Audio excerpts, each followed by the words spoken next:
दोस्तों स्वागत है आपका अपने यूट्यूब चैनल अमन पाल जी के जी पर। जैसा कि दोस्तों आज है 2 सितंबर और 2 सितंबर को थर्ड शिफ्ट का आपका आरआरसी ग्रुप डी का जो एग्जाम था वो खत्म हो गया है। तो दोस्तों आज की इस वीडियो में 2 सितंबर थर्ड शिफ्ट में पूछे गए जीके साइंस और करंट अफेयर्स के अधिकतम रियल प्रश्न मिल गए तो उसको देखने का प्रयास करेंगे। प्रश्न दोस्तों आपका एकदम 100% रियल है और इस वीडियो का अगर पीडीएफ चाहिए होगा तो आप हमें व्हाट्सएप मैसेज कर दीजिएगा। ऐसे पीडीएफ आपका टेलीग्राम ग्रुप में भी भेज दिया जाता है तो आप वहाँ भी जुड़ सकते हैं। लिंक डिस्क्रिप्शन बॉक्स में दिया रहेगा।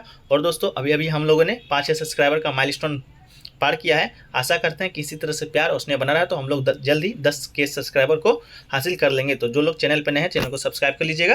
तो चलिए दोस्तों शुरू करते हैं। पहले आज का प्रश्न, आज का जो पहला प्रश्न देखने को मिला था दोस्तों वो था आपका 74वां संविधान संशोधन से संबंधित आपका प्रश्न पूछा गया था कि आपका पंचायत में या नगर पालिका में किस शब्द का जोड़ा गया था। तो चलिए उसको देख लेते हैं। 74वां जो संविधान संशोधन था पहली बात तो आपका 1992 ईस्वी में आया था। इस बात को याद रखिएगा। इस अधिनियम के तहत आपका भाग 9 क शामिल किया गया है और इसे नगर पालिका का नाम दिया गया है। तो दोस्तों आपका यही प्रश्न आया था कि नगर पालिका का में कितने जो नगर पंचायत जोड़ा गया है, नगर निगम जोड़ा गया है। इस तरह का आपका प्रश्न आपको देखने को आया था। तो उसको देखते हैं।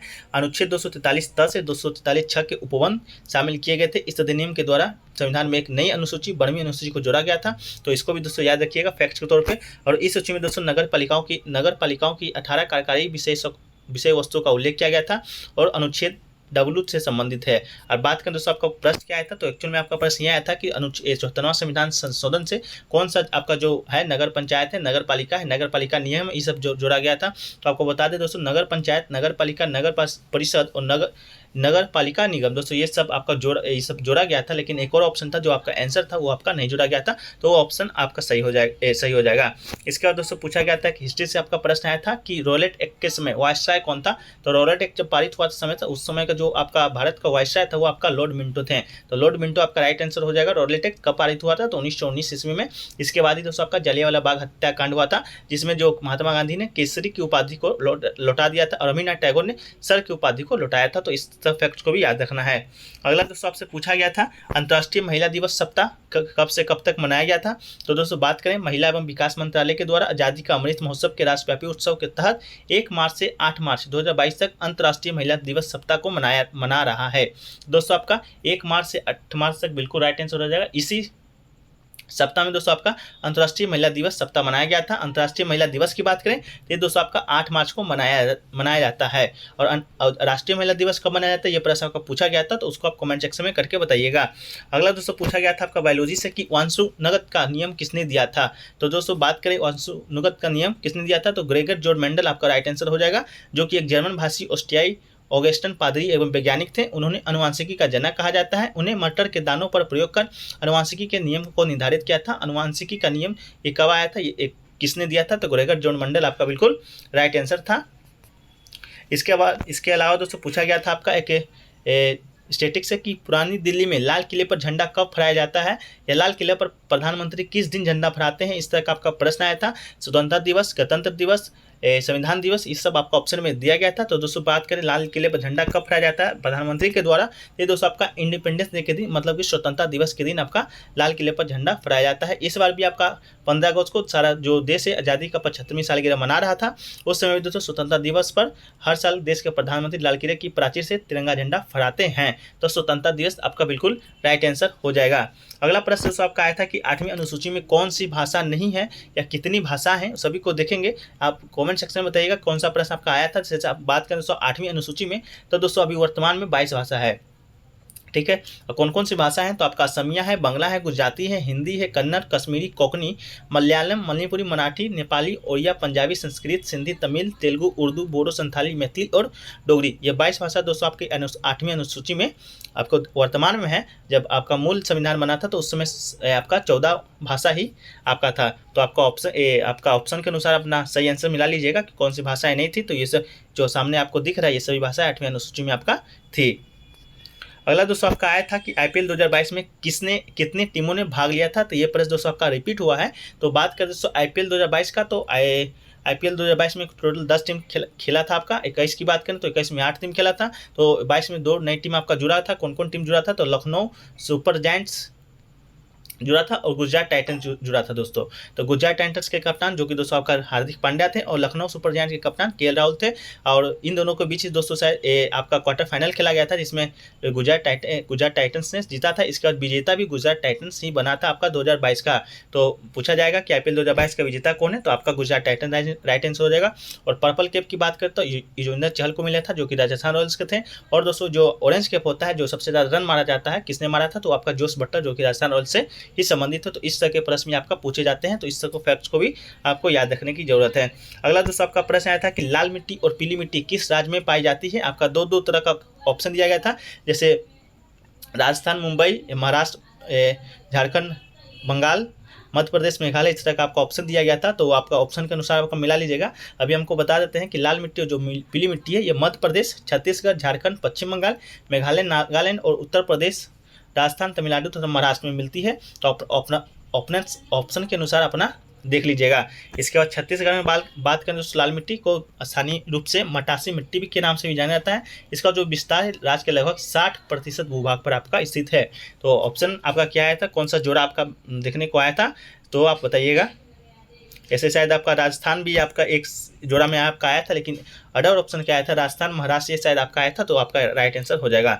इसके अलावा दोस्तों आपका आया था पॉलिटी से कि नीति निर्देशक तत्व किस देश से लिया गया है। तो बात करें दोस्तों राज्य की नीति निर्देशक तत्व, directive principle of state policy का, तो ये दोस्तों आपका जनतांत्रिक संवैधानिक विकास का न्यूनतम तत्व है, जो कि सबसे पहले आयरलैंड के संविधान में लागू किया गया था। तो आयरलैंड के संविधान से ही आपका जो भारत में नीति निर्देशक तत्व है वो आपका लिया गया है। ये वो तत्व हैं जो संविधान के विकास के साथ विकसित हुए हैं। इन तत्वों का जो कार्य है एक जन कल्याणकारी राज्य वेलफेयर स्टेट की स्थापना करना है।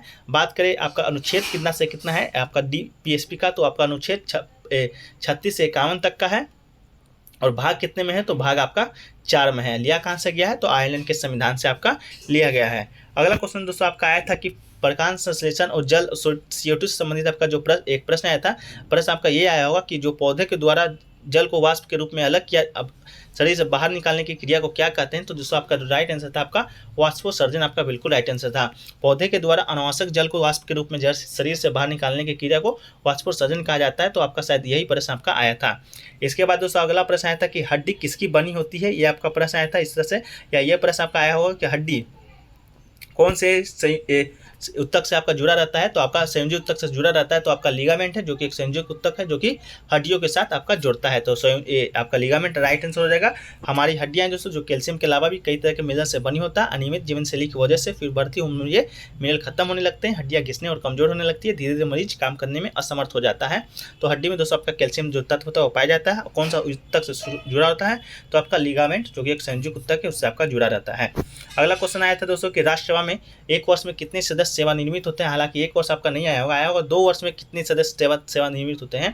तो दोस्तों बात करें राज्यसभा में, तो राज्यसभा में दोस्तों कुल सदस्यों का 1/3 जो सदस्य होते हैं आपका सेवानिवृत्त हो जाते हैं। मान लीजिए आपका 245 सदस्य हैं वर्तमान में राज्यसभा में, तो आपका 245 का 1/3 निकालिएगा तो उतने जो सदस्य हैं आपका सेवानिवृत्त 2 साल में हो जाते हैं। तो आप बताइएगा किससे आपका आया था। इसके बाद बात करते हो तो राज्यसभा का, तो राज्यसभा राज्यों की परिषद या उच्च सदन के रूप में भी जाना जाता है। आपको याद रखने की जरूरत है, राज्यसभा को उच्च सदन और लोकसभा को निम्न सदन के रूप में जाना जाता है।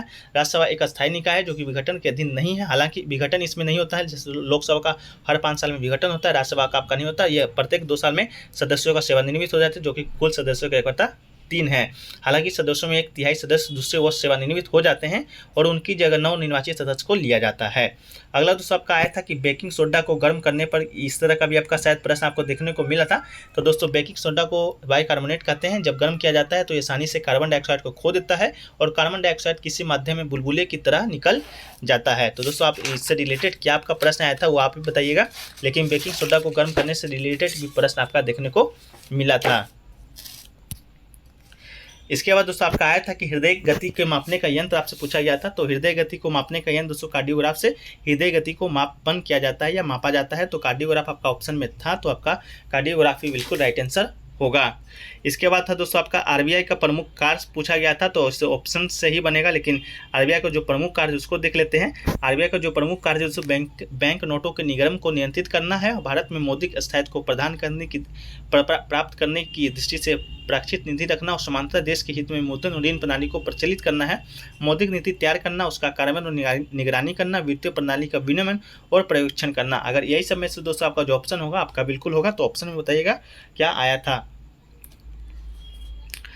अगला है दोस्तों कि ये सब आपका टॉपिक से भी प्रश्न पूछा गया था, हालांकि इसका टॉपिक से रिलेटेड प्रश्न आपको क्लियर नहीं मिल पाया है। एक तो आपका आया था कि भारत पेट्रोलियम देश किस देश के साथ कब से कब तक आपका ले रहा है या दे रहा है, तो इस तरह का भी प्रश्न आपका आया था। तो 2004, 2005, 2008, 2017 आपके ऑप्शन में था। प्रश्न क्लियर नहीं है, प्रश्न आप बताइएगा जो भी लोग एग्जाम देकर आए होंगे। इसके बाद दोस्तों आपका खेलो इंडिया यूथ गेम्स से आपका एक प्रश्न आया था कि कितने खेल हैं या कितने भागों में इसको बांटा गया, इस तरह का भी प्रश्न आपका आया था, तो यह आप बताइएगा। इसका दोस्तों कौन सा तत्व धातु नहीं है, ये आपका ऑप्शन से बनेगा। तो 4 ऑप्शन आपका दिया गया होगा, तो ऑप्शन अगर आपको पास है, क्लियर है, तो आप कमेंट सेक्शन में करके बताइएगा। इसके बाद आपका आया था कि जो कौन सा क्षार नहीं है, इस तरह का भी प्रश्न आपका आया था। इसके बाद दोस्तों आपका आया था मोहम्मद साहब की मृत्यु से संबंधित भी प्रश्न आया था कि मोहम्मद साहब की मृत्यु के बारे में किस एसी में कहा गया है, या सोनी से रिलेटेड प्रश्न था जो कि क्लियर नहीं है। अगर आपके पास जो जिन टॉपिक से दोस्तों प्रश्न आपको बताएं हैं, अगर आपको याद है तो आप कमेंट सेक्शन में करके बताइएगा कि इन टॉपिक से क्या क्या प्रश्न आया था। इसके अलावा दोस्तों जो भी प्रश्न छूट गए हैं और आपको याद है तो आप कमेंट सेक्शन में बताइएगा कौन कौन से प्रश्न छूट गए हैं।